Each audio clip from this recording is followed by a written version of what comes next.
in here. Right? What are you going, David? David Roberson. Oh, Riven.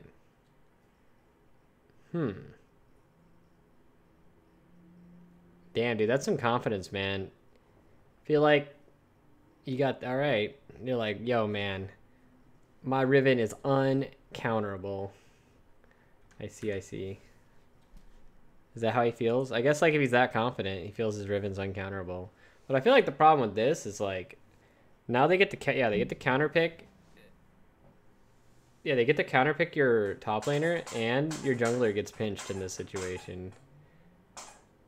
I don't think I'd pick Zoe there, but... Oh, actually, Zoe Ezreal's really good. But then they'd pick LeBlanc or some shit. I don't know about... I don't think Zoe's... I wouldn't pick Zoe there. I'd pick Jarvan. Like, why not? Like, we see Riven. I mean, we see Sivir. Jarvan's great against Sivir. I'd just snap pick that shit up real quick.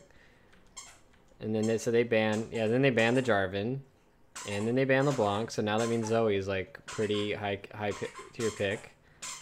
I don't like this Riven pick. I feel like they messed their draft up with that. Yeah. So yeah, well, they're just going to pick Zoe now, right? Because they ban LeBlanc, right? Yep. And then these people, they ban Renekton and Poppy, which they think are the counters to Riven. And now they have to play Ori against Zoe. Which is not a horrible matchup, but it's like... I feel like you're never going to have pressure in that lane. I feel like I look at these lanes, and all your pressure is on top lane. So it's, like, super important that you pick a top laner that can pressure. So, I mean, they do have Riven, but, like, basically what's happening here... So if you look at the draft like this, is, so you picked a passive scaling lane bottom that's going to get pushed in, and you did counterpick Zoe, but Ori will not have pressure on Zoe. Unless you can pick like a good jungler to pressure the Zoe. So this lane won't have pressure till 6, and even then it's like still kind of hard. And then now like they also get to counterpick your blind pick too, and they pinched your jungler. So there's like multiple draft errors right now that I'm already seeing.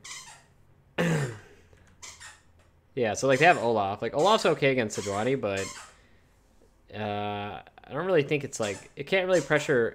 I mean, it could sort of pressure bottom, but I don't know. I just don't like Olaf. I personally am not a fan of Olaf. Let's just say that. Yeah, not a fan. Yeah. So basically, like mid is ungankable till 6. Bot is ungankable.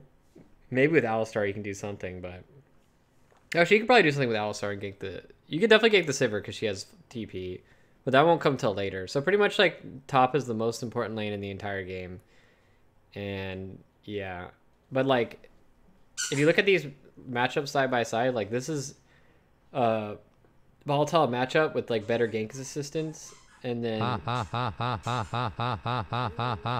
Sprayer, thanks to the 2 months. And then this lane is like it's always gonna have pressure on this Orianna for the majority of the game till like way later.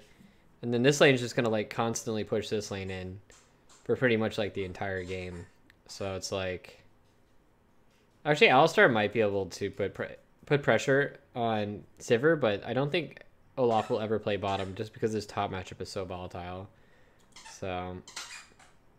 I don't know. It seems dangerous. Like, if Olaf shows bottom, then this top matchup it can become very volatile, and you can also lose, like, Rift Herald and things like that. So...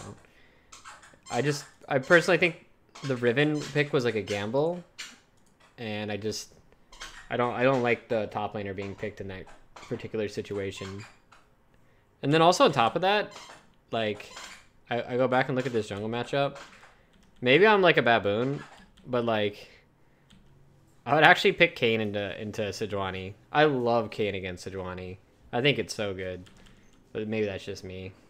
Like that's actually my favorite pick into Sejuani is you pick Kayn, and then like this top matchup, they're probably gonna one big red flag with Sejuani is they're gonna pick a melee top laner. So if you pick Kayn, you already know that like you're gonna have the double melee top side that you can play off of. But this becomes like a very volatile matchup, and you have Kayn early game. But I think Kayn can actually do a lot of things in this situation. So I'd actually want to go back and look and see like Have people been picking Kayn into Sejuani? Like, is that even a meta thing right now? I know, like, IG did it, like, once or twice. Let's see. Sejuani. We'll look at the Game of Legends on that shit. Actually, damn, that win rate. Oof. 40%, bro. Let's see what it is on 9.4. Still, yeah, that's a 40% win rate jungler right there. Weak against. Yep, 18 games of Kayn, dude. I mean, Olaf is, like, fine. Like, you can see 21 games. It's not a bad pick. Don't get me wrong. There's, like, so many things you can pick into Sejuani in, like, this particular recent set of patches. But, yeah. I mean, if Olaf is your preference, I think that's fine, too. But I just see this as, like, that game that we just looked at, it looks like a Kayn 1v9 angle. And Kayn is really good against Jax as well. Granted, they didn't see the Jax either. But you know it's going to be a melee top laner. And Kayn, like, shits on most melee top laners, so.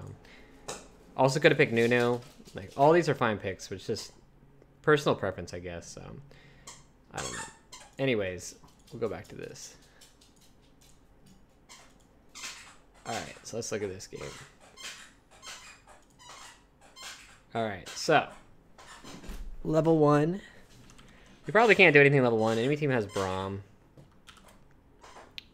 Damn, dude, this is like such a Kayn fucking pop-off game, though, looking at this.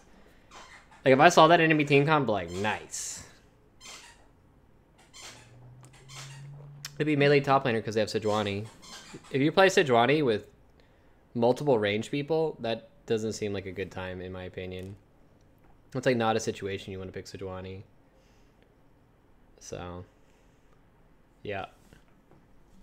Not the situation at all. Alright, so, wait, where did he start? He started red with pull. I don't like that. Because the two things that are happening here is, granted, Sivir did not, Sivir did lease for Sejuani, but you can actually get the push in the Ezreal All-Star lane. And the way you play Sivir lanes, too, is you need to play for the push, right? I personally feel like Olaf should have started Wolves or Blue solo, and then just like you don't have to show where you're starting from. So then it also like puts, not only does it allow your bot lane to push to where you can contest whatever scuttle you want to contest. Like that means you could contest bot scuttle against Sejuani if you want, or you can contest top, which just creates like a really good situation where Olaf gets to dictate how the map is played against the Sejuani. But because like he shows exactly where he's starting, and the Alistar lane, Alistar Ezreal lane has to pull against the Sivir lane, then that means that Sejuani can actually just do the path of blue Gromp bot scuttle if he wants. But if you were to do like blue start and then like Wolves, or like even like do like blue start or Gromp or anything, like you could do like a path where you could contest both scuttles with Olaf, or do a really efficient like power farm path. But I think you're like achieving like neither of those things with this pathing. So like, yeah, I'm pretty sure what Sejuani's gonna do, blue Gromp scuttle. So like Sejuani just gets a really good path, right? And you can see Olaf is like, I personally think Olaf is like way stronger than Sejuani early, even though you can like, you're looking for a power farm path too.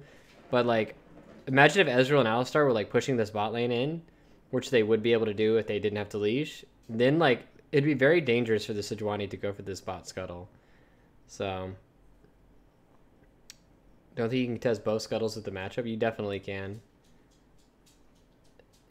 You can get so much prio on CLG. You can't get, no, you cannot get prio. If their bot lane leashes and your bot lane doesn't, you do not get prio. And Alistar will hit level 2 first, and then basically Sejuani has to be afraid of getting collapsed on. Granted, Sejuani does scuttle extremely fast, but like if you're playing for the push and like contest on that, like you actually know what you can do with your jungle matchup, then I think it's just like a way better scenario for you. But I just think that like this particular start doesn't open you up to either of those possibilities. And you also show like your exact jungle pathing. So you end up in a trading scenario even though you have the stronger jungle matchup. So just seems like a an odd situation to me. So you can see like he goes here and he's playing for Raptors, but like he doesn't even get those. So like Olaf's actually getting like out tempoed by the Sejuani at this point, and they know exactly where he is too. So I just think there's like a lot of things that they could have achieved with the early jungle pathing, and he didn't do any of that. So it just seems kind of odd to me. Okay. And then, so he's just basically just power clearing, which is fine. Like, this path is okay if you just want to get your Predator boots and gank. So, like, basically, yeah, and then what is this? So, like, this wave is pushing in. Hold up a second. I want to see, like, the wave control on this. So, both top laners... Okay, so both top laners didn't get the leash. I guess Jax hits level 2 first. Yeah, this is kind of strange. So he goes against Predator boots, which is fine. And now he has to be worried about this gank. Yeah, this is just like Sejuani with the melee top. It's very dangerous. What's just gonna happen? The wave's pushing in. You can't do anything about that. But I think this is just like a byproduct of that jungle pathing that we talked about before. Like, if Olaf was pushing Sejuani around the map, like, imagine if Olaf, like, stopped Sejuani on Scuttle after doing Gromp. She would be much lower health. And then he runs, like, all the way across the map. And so imagine this. All right? So imagine the timing where, like, the bot lane pushes. Then Olaf and the bot lane is here contesting the Scuttle. Now now this chick has to... basically, yeah, look at his health right now. So this is one of the issues with Sejuani. He's on 1 health potion stack, and he's at 60% health, right? So if he has to, like, get pushed off of this, and he can't do the Scuttle, this means that Sejuani will actually be extremely down tempo and not be able to have a gank timing, because he'll pretty much be, like, unable to do anything with this health after this. Like, the Scuttle actually tops him off. You can see his health. And he doesn't even have to use his smite either. So now he becomes full health without having to use a health potion, and he still has smite. So, like, controlling those Scuttles against Sejuani is incredibly important. And then if he didn't have that kind of, like, health to do anything, then this top situation, instead of the Jax being able to play however he wants to play, he would have to be the one playing defensive, and this gank timing wouldn't happen. So it's like there's so many, like, little minute details with, like, the jungle pathing that, like, I don't think that they understand. They just, like... They don't understand, like, what they want to do. Like, they don't have, like, a game plan, like, how they're working their team comp or anything like that. So it just seems just really, really off to me. I don't like it at all. And it seems like, I mean, maybe from, like, a outsider's perspective, it seems like a small detail, but these are, like, very big details which can completely change the entire course of the game. So now, because, like, that matchup that we talked about in the top that has to be the winning or volatile matchup, now that lane is losing, you can't really win bottom. Like, bottom will just... You can never really play to win bottom. And mid lane, like, Zoe's always going to have, like, the prio on Orianna until, like, way later into the game, just because Olaf's not very good at ganking this lane from where the position it is. And then on top of that, because, you know, Sejuani actually got that early assist and he's able to, like, do what he wants in his early game pathing. Some of the stuff we talked about here, like with the Orianna versus Zoe. So they're going for this top Scuttle. This Riven wouldn't be getting pushed in because, like, the entire top situation would be way different. Like, Jax would have to play the lane pulling instead of, like, pushing. So this Scuttle situation would be, like, far different. Like, you'd have a Riven pushing rather than a Jax pushing. Or you would also, like, have the Zoe having to be playing back because they wouldn't be able to establish vision here in the first place. Like, see all the vision they have up here? Like, the way that this vision would be, like, far different. And, like, they pretty much saw, like, Olaf on all this vision. So it's just, like, Santorin's never, like, actually contesting the Sejuani in the early game to, like, push her around the map or do what they want to do. So it just seems really awkward. I mean, if you think about it, like, both this Orianna and this Olaf are the counter pick. They got to counter pick both of these lanes, and both of them are getting pretty much, like, outmaneuvered on the map. Like, he has no prior pressure. He has no, like, pressure on the Sejuani. Like, both of these people are, like, outperforming them in the early game, even though they got to counter pick. So this is just, like, these are, like, massive critical errors. And it's all, like, off this, like, snowball effect that's been happening. So now, like, he's losing his Gromp. He died. He lost his Scuttle. Like, if you die like this in this Sejuani Olaf matchup, the game is, like, over pretty much. Like, he's down a level in a much higher tempo early game matchup. So yeah, like, even without the top laner coming down, it's still, like, he's just gonna die here. But that's just from the original vision that got established in the first place. And then, like, pretty much the game is just over at this point. Like, it may not sound like it, but it's all those little things that I talked about, like, leading up. Like, how does FLyquest actually do anything outside of, like, cheesing dragons and things like that from this position? Like maybe you could like try to clear vision. I think like his Santorin's only play is to try to do like a play on the Sivir, like with the Alistar or something like that. But even then, it's like it's gonna be hard. Like they have to be pushing in the lane, and they're pretty much just like letting the lane pull into them, and then because they know the Jax is like doing really well top. So, or they could look for a play mid where the Orianna does like a Ori ultimate on Zoe, and then like Olaf like runs in with like Predator boots or some shit. But even that's like that's not guaranteed either. So, like I'm actually curious to see like what they do with this like awkward position. So like obviously he has to like handle this blue off and like get vision back and shit. Yeah, so he loses top scuttle. And then does he even get the okay, he hands out the blue, right? No, he smites the blue, so now Zoe has blue over Orianna as well. So that's just like they just have mid and top fully controlled. So now Olaf doesn't even have the option of doing the Herald. So that means pretty much his only play is bot side. So what that opens up is that opens up A, like top dives, and B, Sejuani able to do the Rift Herald solo like anytime he wants to do. Because basically Olaf can't walk into this river to get this vision back. And it's just like a really awkward situation. Unless the Alistar comes up to like help him get the vision, which is something that they could do, but it's like a situation where maybe like that guy could get dove. That's a good ultimate. Let's look at this situation.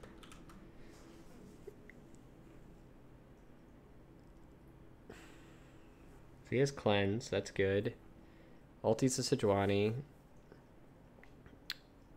I think if he had thrown the axe at... Oh, he greeted the axe here, actually. He went for 2 people instead of... Yeah, see how like, he threw his axe and he went for 2 people? Yeah, so if he had thrown the axe at a position where he goes on this guy, they actually just kill Biofrost here. It's like fine. Damn, he had to waste flash because of that shit too. That was not a good look. So that actually could have been executed better, where they could kill Braum.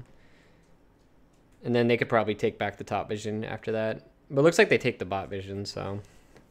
It's like not a horrible situation, but now they just blew flashes for like Braum's flash and Sejuani's flash, and now mid has no summoner, so he has to play back. So it's just really hard to play the map right now for Olaf. Bot is like farming okay, but I feel like Sivir outscales Ezreal, so that could be kind of difficult. And also like I think it's easier to engage and play the 4-1 later in the game from CLG's perspective, because basically you can just like walk in with Sejuani like later to get vision with Braum, like Sejuani and Braum combo, and you just like walk around the map and do whatever you want to do, and you don't have to worry about being engaged on or killed. And then you have Sivir ultimate to like run people down. And this is kind of like what we talked about before, where like now that like that top vision that never got cleared out, like now they know that well, A, they see Olaf here, and B, like this vision was never cleared out, which this vision could have been cleared out like if they like executed properly on that kill. And because of that, like they're gonna end up getting Rift Herald, and they can just do whatever they want with it. Olaf can probably take Dragon off of this, and Mountain Drake's like pretty game changing. Like you can actually like win the game off Mountain Drake, but this is a lot of gold that's gonna be lost in the top lane matchup, and like you can't really threaten Baron when you have like such a dire top lane situation like this. Like their Baron damage is not very high, even with the Mountain Drake. So like Ezreal does like okay Baron damage, and Orianna's like okay, but not when your like first items are Merc Treads and Double Doran's rings. So it just seems kind of like a pretty tough situation for FLyquest here. But mid lane is up CS. This is a weird build, the double ring. It's like, I know they like sell back for cheap, but I don't know. Not a big fan of that build. Power of Evil always has really weird builds that don't really make sense to me. Like, doesn't seem like very optimal. I don't know. Alright, so now, yeah, like how do they... I don't know how they fix this top situation. And all the plating's down, so like... Pretty much like I think Alistar has to make a play on Sivir with Olaf. But as you can see, like they're always like pulling the lane, so... Pretty much like nothing's going to happen in this game for a while. Did you watch the TSM game live, or are you planning on doing that game? No, I didn't watch it live. Oh, actually I watched parts of it. It's the one I'm thinking of. Is that the one where like they did the horrible TP and like they couldn't end the game with like... I think I watched the Saturday game. I don't know if I watched the Sunday game. Okay, so this is So Jax has a prio window. They're setting up vision on bot side.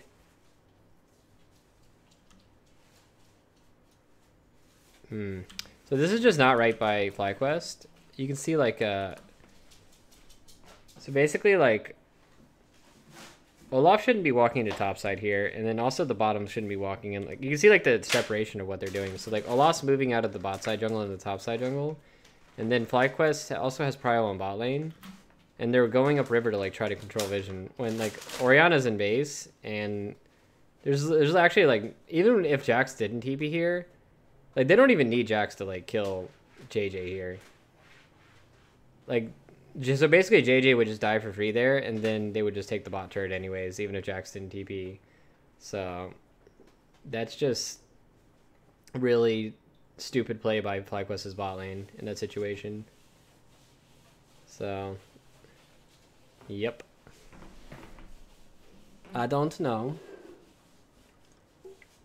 This game seems pretty over, though. Like, how much longer is this game? I almost want to like I just look at this game and it's like this is a game over, right? We'll look at the dragon fight and then we'll probably go to the next game. Because I just don't see how FlyQuest can win this game from this position. Like I think Santorin played this game really badly, to be honest. And then also like because of that, the other lanes as a byproduct played badly as well.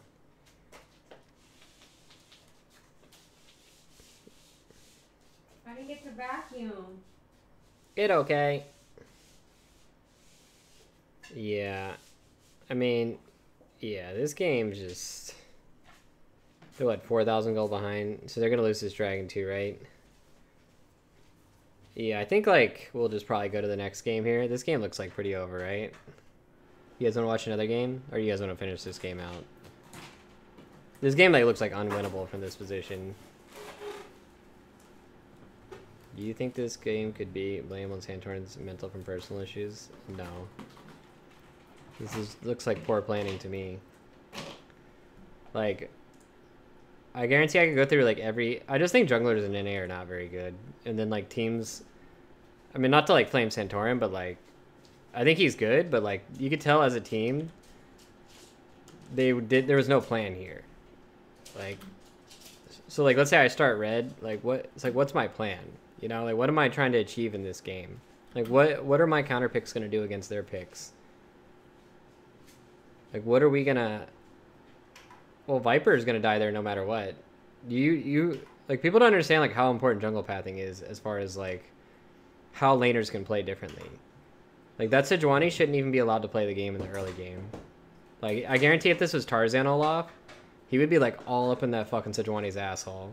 Like he wouldn't be like walking around here like 60% health like fucking doing the scuttle crab. Like that shit like you walk into the river like against Tarzan Olaf and then like you got Alistar Ezreal Prio bot lane, it'd be like, yup, that Sejuani's dead.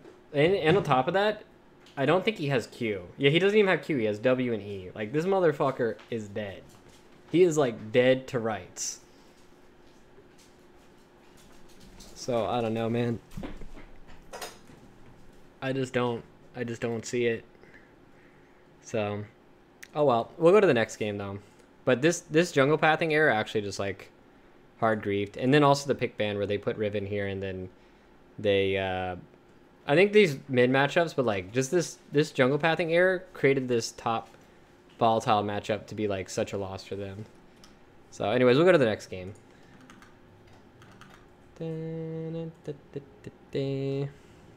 Alright, what game do you guys want to watch?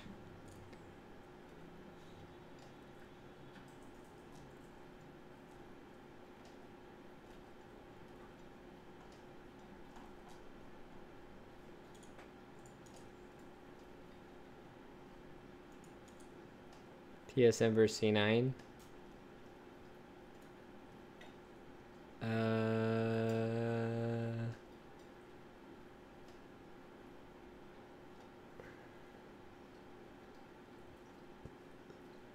TSM, the must-watch game, this one? Alright.